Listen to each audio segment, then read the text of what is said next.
Okay. Respect also has one more question. He's basically saying, have I played the space survival horror game shooter, whatever, called Deep Space? I played it once. I don't have it. When it comes to survival horror games, you know, there's only one that comes to mind that I will always play the most, and that's Resident Evil.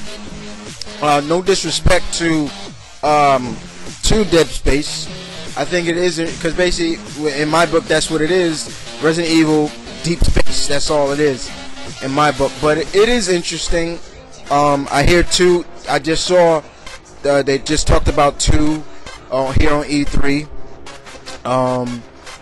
But I only played it once. I don't hate the game, but you know, I stick with the influence, what Dead Space is more influenced from, and that's Resident Evil.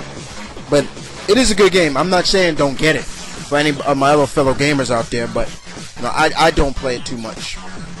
But I heard it was a good game, and it has you jump, especially if you want to get scared. Yeah, this will scare you. So once again, like I said, respect. Thank you for the questions. Keep them coming, bro. And old school Avengers, huh? Not bad. All right. Next question comes from the Nightwing 92. You all know that's family. And he asks me, first question. He says, so cuz. And he says, so cousin Chris, did you see the A-Team movie yet? I have. And you guys should know I don't do movie reviews too much. I said I would probably do it. I might and still, but if you saw my opinion spot where the movies that I want to see, and if you want to know if I saw them or not, just ask me. But A-Team was on that list, and I did see the A-Team. I enjoyed it. I very much enjoyed it. Good character development. It explained the story of how they were framed. Was very good. Very good storytelling, which they didn't show in the original TV series that I used to watch when I was younger. I think everybody did their part. Liam Neeson, great as Hannibal. Bradley Cooper, great as Face. Sharlto Copley was great as Murdoch. And I gotta give much respect to Rampage, because he had the most shoes to fill as BA in my book. You know, that role was personified by Mr. T, and he pretty much did a pretty decent job as, you know, as BA. You know, I really enjoyed it. Even though I know I had figured it was gonna get knocked out of first place by the Karate Kid, but I still enjoyed it for what it was. Very entertaining, fun. I loved it. Next question is, oh yeah, you asked me what did I think about it. I just answered that. Then you also asked me, when is E3 starting? I don't know what's going on with you, but E3 is on, right? It started this week. It's on right now. It had its press conferences earlier. Now they're showing all the games and stuff at the booths. Alright.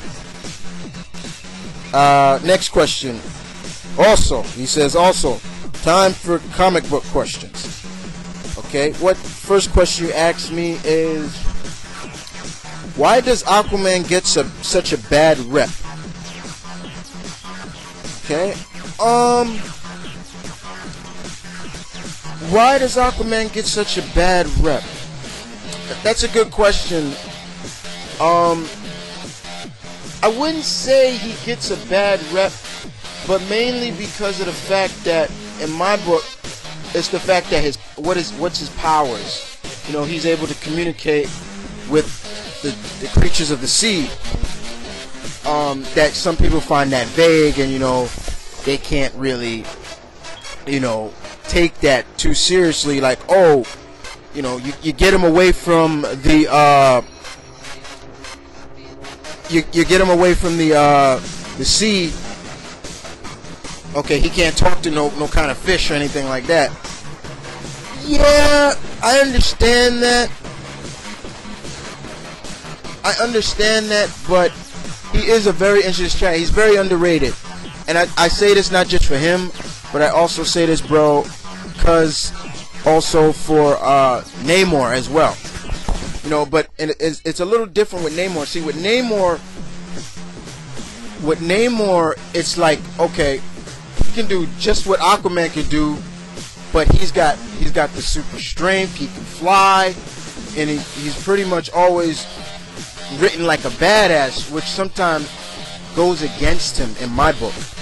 But Aquaman is a very cool cat. But also another reason why you can see why he gets a bad rap is because I'm not saying it, but in my opinion, it also has to do with the old Justice League cartoons, where once again you see him, and when he's not around, when he's not around the water or anything like that, he's easily defeated or anything like that.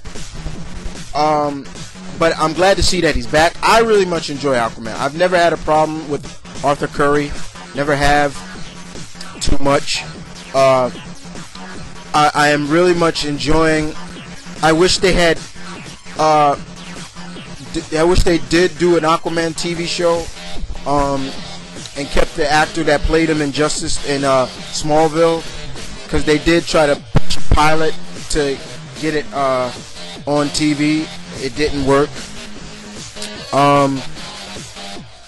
But another thing why he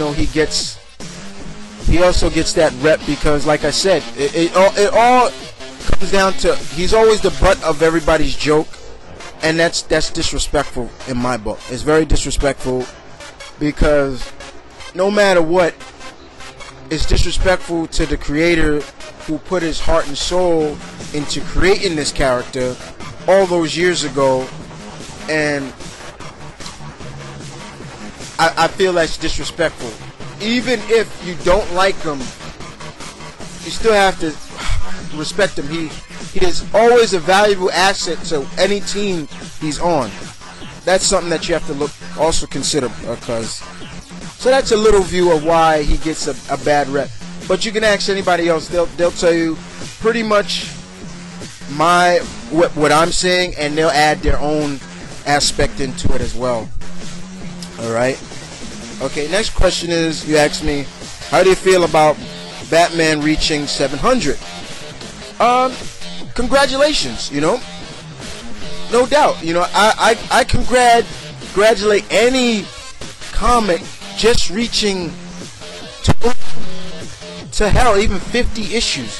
Because nowadays, it's even hard to reach 50 issues before somebody kills it. You know what I'm saying? But Batman has been around since 1930s. And 700 issues in, let's see if he can knock out 100 more. Eventually, a Marvel comic will get there as well. So it'll be great. But I'm happy for Batman reaching 700. All right. So let's hope all for the best. All for the best for DC, and with any of the other characters to reach, 700 or more.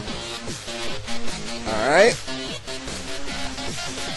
And the next question you asked me is also, is it true there's a new Transformers, Voltron, and G.I. Joe cartoon coming soon? Yes. You guys are hearing it first from me. If not, there is a new G.I. Joe, also a new Transformers, and a new Voltron cartoon coming soon. And I'm going to touch on it more right after this.